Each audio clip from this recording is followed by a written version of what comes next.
Good evening friends. अगर आपके पास Tata motor का शेयर है तो यह वीडियो एंड तक जरूर देखिए। इस वीडियो में हम टाटा मोटर शेयर्स का बेसिक एनालिसिस करेंगे और ये देखेंगे कि अगर आपके पोर्टफोलियो में ये शेयर है तो उसको रखना चाहिए या इमीडिएटली बेचना चाहिए।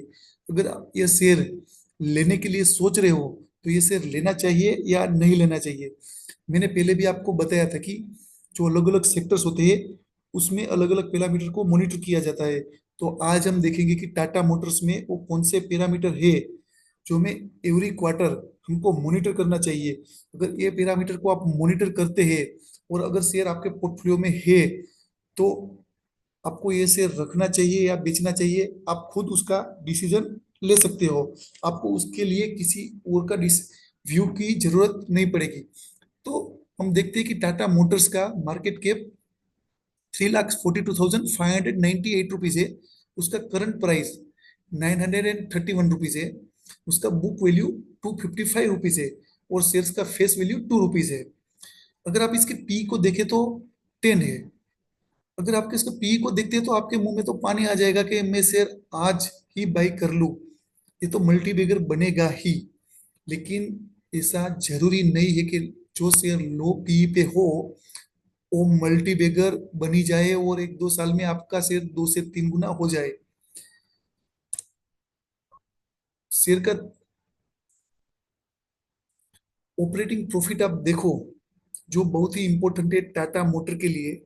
तो 2022 में इसका ऑपरेटिंग प्रॉफिट 24,720 था, जो 2023 में 28% बढ़ के 31,816 हुआ और 2024 में 87% बढ़ के 59,538 रुपीज हुआ।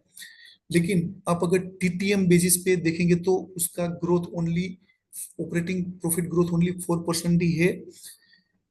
हमें टाटा मोटर जैसी कंपनी में ऑपरेटिंग प्रॉफिट को एवरी क्वार्टर क्यों मॉनिटर करना चाहिए। समझ लो आपके पास एक कार मेकिंग फैक्ट्री है। अगर वो कार मेकिंग फैक्ट्री में आप 10 कार बनाओ या 20 कार बनाओ, उसका जो मिनिमम खर्च, मिनिमम ऑपरेटिंग कॉस्ट है वो 10 कार बनेगा तो भी इतना लगेगा, अगर 20 कार बनेगा तो भी इतना लगेगा। यानी आप जितनी ज्यादा कार बनाते हो उसमें आपका पर कार प्रॉफिट मार्जिन बढ़ेगा। इसका मतलब कि अगर उसका ऑपरेटिंग प्रॉफिट अभी स्टेडी हो गया है, इसका मतलब या तो उसका सेल्स ग्रोथ अटक गया है या तो रॉ मटेरियल का कॉस्ट बढ़ गया है। अगर उसका सेल्स ग्रोथ बढ़ा है लेकिन अगर रॉ मटेरियल कॉस्ट बढ़ गया है तो हम कुछ नहीं कर सकते जब तक कि रॉ मटेरियल का कॉस्ट डाउन ना आ जाए। टाटा मोटर का रिटर्न ऑन इक्विटी 10 इयर्स 85% है, 5 इयर्स 6% है, 3 इयर्स का 15% है और लास्ट ईयर तो 49% था। उसका कंपाउंडेड सेल्स ग्रोथ 10 इयर्स का 7% है, 5 इयर्स का 8% है, 3 इयर्स का 21% है और टीटीएम 18% है, जो काफी अच्छा बोल सकते हो। अभी जैसे ही हमने इसका ऑपरेटिंग प्रॉफिट के टाइम हमने डिस्कस किया था कि क्या इसका सेल्स ग्रोथ हो रहा है कि नहीं हो रहा है। तो ये स्लाइड में हम आपको आप खुद देख सकते हो कि उसका domestic sales performance almost steady है, इसीलिए उसका ऑपरेटिंग प्रॉफिट भी ऑलमोस्ट स्टेडी हो गया है। 22 में कंपनी 2022 से 23 में कंपनी ने 35% का डोमेस्टिक सेल्स ग्रोथ दिखाया था और 24 में ओनली 2% ही था। उसमें भी अगर आप कॉमर्शियल व्हीकल्स का तो डी ग्रोथ हुआ है, 4% जितना डी ग्रोथ हुआ 24 में, जो 23 में 16% ग्रोथ था। अगर आप उसका पैसेंजर व्हीकल का ग्रोथ देखेंगे तो टोटल पैसेंजर व्हीकल, उसमें आप ईवी को भी जोड़ दीजिए तो ग्रोथ, सेल्स ग्रोथ ओनली 6% ही है, जो 2023 में 45% ग्रोथ था। लेकिन अभी जो कंपनी है अपने आप को ट्रांसफॉर्म कर रही है कि वो ईवी के ऊपर ज्यादा ध्यान दे रही है और आगे चल के उसका ईवी का बिजनेस भी डीमर्ज होने वाला है जैसे कंपनी ने बताया। और आपको ईवी के शेयर्स, ईवी कंपनी के शेयर्स भी मिल सकते हैं। तो ईवी कंपनी का अगर आप आईबी एंड डोमेस्टिक दोनों बिजनेस मिला के अगर 24 का सेल्स ग्रोथ देखेंगे तो 48% है, जो हम काफी अच्छा मान सकते हैं। लेकिन यह ग्रोथ 23 में अराउंड 150% था। लेकिन 48% भी कम नहीं है। अगर 48% भी उसका ईवी का ग्रोथ रहता है तो आगे चल के ये शेयर आपको मल्टीबैगर जरूर बना सकता है। अभी रिसेंटली 1 अक्टूबर को कंपनी ने अपने सितंबर क्वार्टर के सेल्स डेटा रिलीज किए। अगर आप सितंबर क्वार्टर के सेल्स डेटा देखोगे तो उसमें 15% का डी ग्रोथ हुआ है। यानी 15% गाड़ियां उसने कम बेची है कंपेयर टू लास्ट ईयर सितंबर में बेची थी उससे। लास्ट ईयर सितंबर में टोटल डोमेस्टिक सेल उसका 82,023 था, जो ये साल 69,694 ही रहा। और हम सबने भी न्यूज में देखा था कि ऑटो सेल्स नहीं हो रहा है। इसके लिए अभी टाटा मोटर्स ने काफी स्कीम भी निकाली है, 2 से 3 लाख तक का डिस्काउंट भी पर यूनिट वो दे रहे हैं। तो अगर ऐसा सेल्स करने के बाद भी अगर उसका सेल्स ग्रोथ नहीं आ रहा है तो ये जरूर टाटा मोटर के लिए बहुत बड़ी चिंता का विषय है कि आगे चल के वो कितने टाइम में हमें सेल्स ग्रोथ देगा, क्या अगले क्वार्टर देगा या नेक्स्ट क्वार्टर में देगा।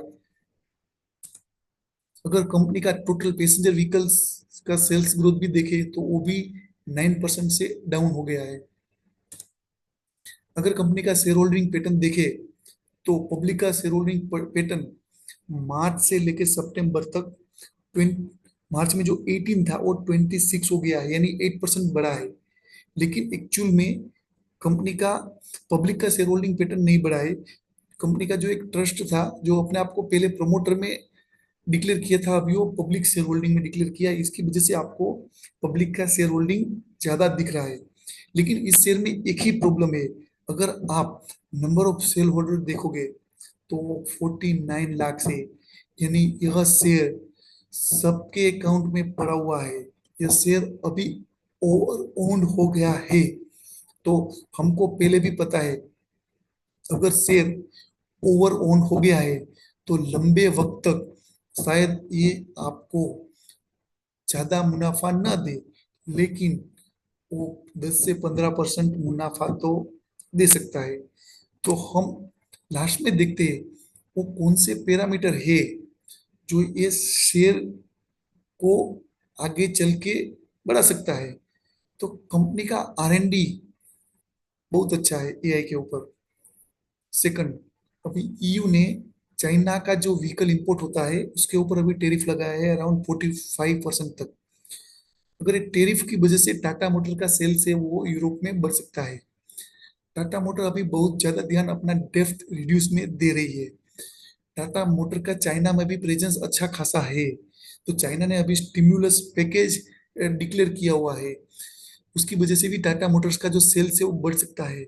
वो जो मेन रीजन है टाटा मोटर्स का सेल बढ़ने का वो है interest rate cut world wide. हम सबको पता है अगर इंटरेस्ट रेट कट होता है वर्ल्ड वाइड तो वो ऑटो सेक्टर के लिए बहुत बड़ा पॉजिटिव माना जाता है। और ऑटो सेक्टर के लिए एक जड़ी बूटी जैसा है।